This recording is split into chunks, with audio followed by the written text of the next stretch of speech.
রাস্তার অবস্থা খুবই খারাপ, প্রচণ্ড জল জমে আছে এখানে। তো দেখো রাস্তার কিন্তু কন্ডিশন এখানে খুব খারাপ আর কি। আমরা রায়দিঘির থেকে এখন রওনা দিলাম জটার দেউল এর উদ্দেশ্যে। এই মাঝখানে এই রাস্তাটা খুব খারাপ, খুব সাবধানে চালাতে হবে, পুরো জল জমে আছে আশেপাশে।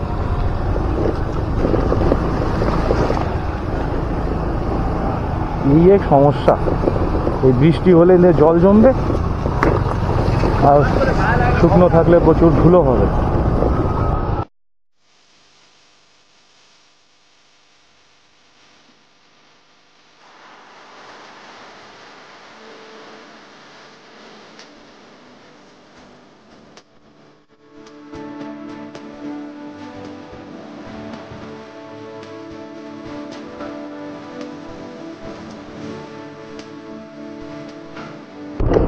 তো আমি এসেছিলাম আমার এই এক বন্ধুর বাড়িতে। তার বাড়ি হলো মথুরাপুর, ব্লক 2, রায়দিঘি, দক্ষিণ 24 পরগনা। তো সেখান থেকেই তাকে নিয়ে আমি বেরিয়েছি একটু ঘুরতে। তো সামনে এক জায়গা আছে জটার দেউল বলে এক মন্দির আছে, পুরনো শিব মন্দির, তোমাদের দেখাবো। তো তাদের বাড়ি থেকে বেরিয়ে এখন আমরা সেই পথেই আমরা যাচ্ছি।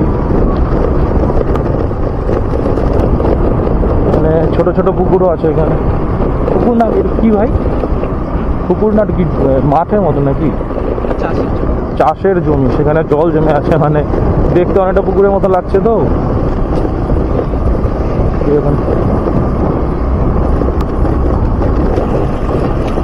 রাস্তা কিন্তু প্রচুর খারাপ, কথা জানি না আমার কতটা ক্লিয়ার আসছে।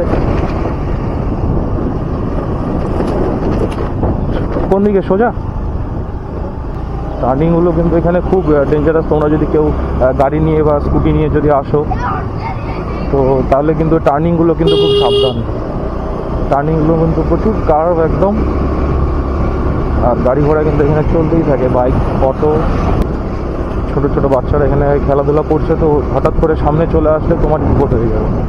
এই রাস্তাটা কিন্তু পুরো একদম ঢালাই করা রাস্তা, চারিদিকে দুপাশে একদম পুরো গাছ, খুব ভালো লাগে এই ওয়েদারটা। আর এখন হালকা একটু হাওয়াও আছে, যেহেতু পাশেই নদী আছে। সেই নদী আবার সোজা মিশে গিয়েছে সমুদ্রে, আর সমুদ্র এখানে খুব কাছে, মানে সুন্দরবনের কাছাকাছি আমরা আছি এখন। দূর আছে অনেকটা, তবে কাছাকাছি আছি।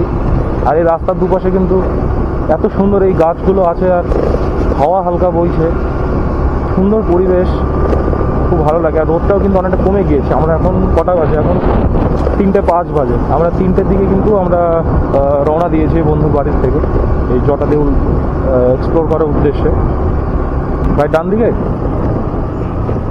আমরা গুগল ম্যাপ তো ইউজ করছি না, কেন কি লোকাল তো আমাদের বসেই আছে পেছনে বন্ধু, তো রাস্তাটা চিনে। ও বাড়ির থেকে জটার দেউল যে আছে এই মন্দিরটা কিন্তু খুব একটা দূর না, তবে প্রায় 6 কিলোমিটারের মতন ডিস্টেন্স হবে। এখানে দেখো এই যে বাড়িগুলো, এগুলো পুরো মাটির বাড়ি। এই মাটির ঘর এখানে এখনও এখানে আছে।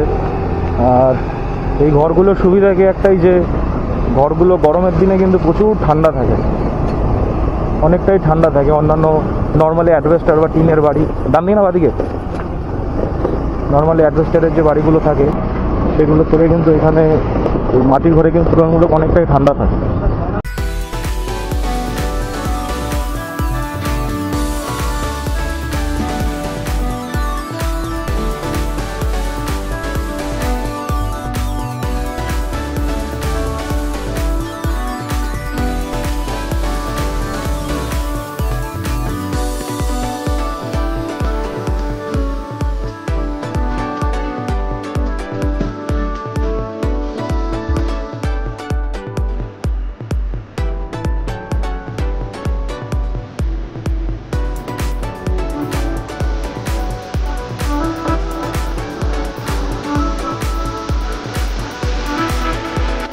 রাস্তাগুলো এতটাই মানে টার্নিং, আর এত ঘোরপাক রাস্তা না, চাপা রাস্তা, তো এর জন্য একটু লোকেশনটা বুঝতে একটু প্রবলেম হচ্ছে। তবে অসুবিধা নেই, এখানে তোমরা কাউকে জিজ্ঞেস করলে লোকালে তারা বলে দিবে।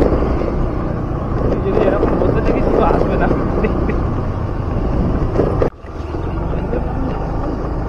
চলে আসছি আমরা সেই মন্দিরের এখানে। এই হলো সেই মন্দির, জটার দেউল। এদিক থেকে বাঁ দিকে এখানে মেলার মতন বসেছে, হয়তোবা এখন মেলা চলছে। চলো যাই, তোমাদের নিয়ে যাব। এই সেই মন্দির। আমি এখন রয়েছি জটার দেউল শিব মন্দিরে, যা দক্ষিণ 24 পরগনা জেলার রায়দিঘি থেকে মাত্র 5 কিলোমিটার পূর্বে কঙ্কনদিঘির নিকটে অবস্থিত। এই মন্দিরের উচ্চতা 30 মিটার অর্থাৎ 98 ফুট। এটি 975 খ্রিস্টাব্দে বিক্রমপুরের চন্দ্রবংশের তৎকালীন রাজা জয়চন্দ্রের সময় নির্মাণিত হয়। এর ধরন হলো রেখা দেউল। এই মন্দিরের ধরন অনুযায়ী পশ্চিমবঙ্গের বিভিন্ন জায়গায় মন্দির স্থাপিত হয়, যা হলো পুরুলিয়ার পাথরের মন্দির পাড়া, পশ্চিম বর্ধমান জেলার বরাকরের কাছে পঞ্চানন মন্দির, পশ্চিম বর্ধমান জেলার গৌরাঙ্গপুরের ইছাই ঘোষের দেউল, বাঁকুড়া জেলার সিদ্ধেশ্বরী মন্দির, পুরুলিয়ার বান্দার দেউল, পূর্ব বর্ধমান জেলার প্রতাপেশ্বর মন্দির।